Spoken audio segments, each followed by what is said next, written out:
Hello guys and welcome back to my channel. So in this video I will tell you that how to add the data analysis in Excel. So before starting the video, make sure to like this video and subscribe to our YouTube channel for more tips and tricks like this one. So first of all, you need to click on this file option and then click on options here and then click on this add-ins option, and then make sure that next to this manage here the Excel add-ins are selected, and then just click on go.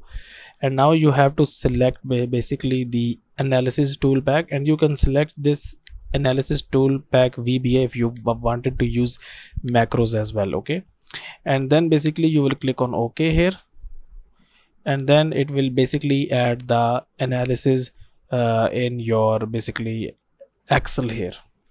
And then you have to just basically click on this data tab here, and in the last here you can see that it has added this data analysis tool for us. And when you click on this one, you can see here a bunch of different data analysis tool that you can use based on your requirement. So that's it for this video guys. If you find it useful, kindly like this video and subscribe to my YouTube channel for more tips and tricks like this one, and I will meet you in the next video.